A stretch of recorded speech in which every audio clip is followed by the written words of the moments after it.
మహిళ 4 సార్లు 3 సార్లు ఓడిపోయినాడు ఆయన. ఆ చేతగాని దద్దమ్మ ఈరోజు ఎంపీటీసీ ఎలక్షన్లో సునీతమ్మ అడ్డుకుంటుందంటావు. ఒక ఆడ మనిషి చేతలో నువ్వు అడ్డుకుంటున్నారంటే నీ పక్కన కూర్చుండే నీ మాజీ ఎమ్మెల్యేలు కూడా నవ్వే పరిస్థితి కూడా ఏర్పడుతుంది. చేతగాని మాజీ ఎమ్మెల్యేలు కూడా ఈరోజు ఎంపీటీసీలను తీసుకొని పోయి వాళ్ళు ప్రమాణ స్వీకారం చేయించుకున్నారు. నువ్వేదో తోపు అని చెప్పుకుంటావు, ఇక్కడ చూస్తే తోపు లేదు, జీరో అయిపోయినావు. నువ్వు మాట్లాడతావా మా గురించి? మళ్ళీ పోలీసుల గురించి. పోలీసులు కూడా ఇప్పుడైనా తెలుసుకొని మాట్లాడాలి. ఎందుకంటే మొన్న జరిగినప్పుడైనా ఎస్పీ మేడం గారికి కూడా నేను చెప్తున్నాం, పదే పదే పోలీసుల్ని టార్గెట్ చేసి మాట్లాడుతున్నారు. అమ్మా ఇప్పుడైనా ఎస్పీ గారు మీరు మాట్లాడండి, మీ వాళ్ళకు కూడా మీరు భరోసా ఇవ్వండి. మీరు ఎందుకు సైలెంట్గా ఉన్నారో నాకు కూడా అర్థం కాలేదు. ఒక మహిళ ఎస్పీ వచ్చిందని ఎంతో గర్వపడినా, ఒక మహిళగా నువ్వు గర్వంగా మమ్మల్ని కూడా తలెత్తుకునేలాగా చేయాల. మీరు ఒక ప్రెస్ మీట్ పెట్టండి. ఏం జరిగింది ఆ రోజు లింగమయ్య దాంట్లో ఏం జరిగింది, ఇప్పుడు ఏం జరిగింది, ఈరోజు జగన్ రెడ్డి ఏం చెప్పారు, పోలీసులు నిజంగా అడ్డుకున్నారా, ఈ విషయాలన్నీ కూడా చెప్పే బాధ్యత ఇది ఎస్పీ గారి మీద కూడా ఉంది. ఇప్పుడు కూడా మీరు నోరు తెరవకపోతే చాలామంది మీరేం పెద్ద ఆఫీసర్లు పైన వెళ్ళిపోతారు, చిన్న పోలీసులు బలైపోతారు. తల్లి ఇప్పుడైనా మీరు ఒక ప్రెస్ మీట్ పెట్టండి అని ఒక ఎమ్మెల్యేగా మిమ్మల్ని కూడా నేను కోరుకుంటున్నాం. ఎక్కడ చూసినా అడ్డుకుంటున్నారు అంటున్నారు.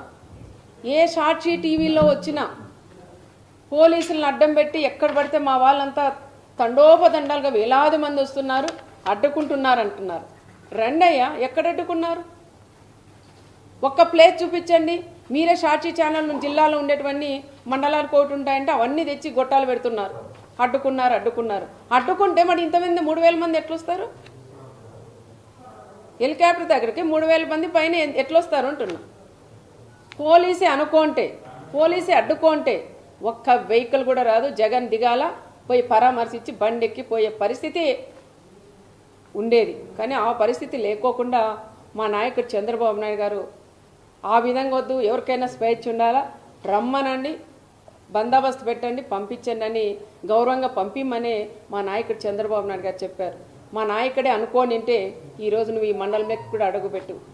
మా కార్యకర్తలు మేమే అనుకోనింటే ఈరోజు ఈ మండలంలోకి నువ్వు అడుగు పెట్టవని మరొక్కసారి పులివెందుల ఎమ్మెల్యే గారు కూడా నేను పేరుపైన కూడా నేను కూడా తెలియజేసుకుంటూ, పదే మీరు అనవసరంగా లేనివి ఉన్నట్టు సృష్టించి మాట్లాడడం కూడా అది కరెక్ట్ కాదు. ఏది ఏమైనా ఈరోజు మాట్లాడిన ప్రతి ఒక్క వర్డు పచ్చి అబద్ధాలు తప్ప దాంట్లో ఒక్కటి కూడా నిజం లేవు.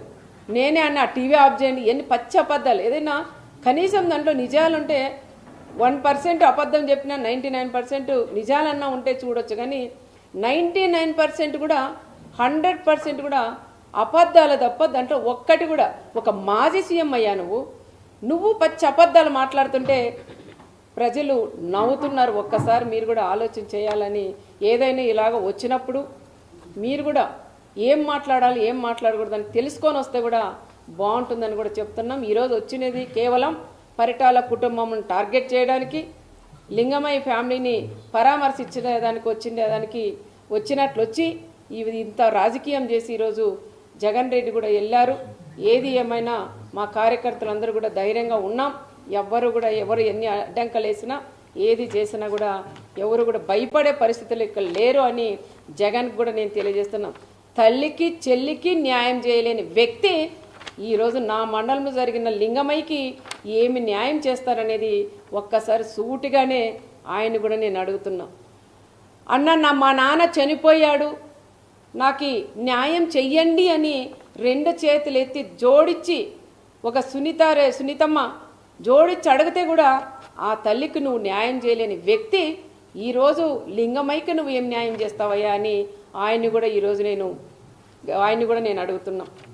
ఇంకొకసారి ఎక్కడన్నా నువ్వు పోయినప్పుడు జైలు పలికించుకుంటూ ఎవరైనా చనిపోతే ఆ కుటుంబంతో ఏ విధంగా కూర్చొని పరామర్శించాలనేది కూడా తెలియని వ్యక్తి నువ్వని కూడా చెప్తున్నావు.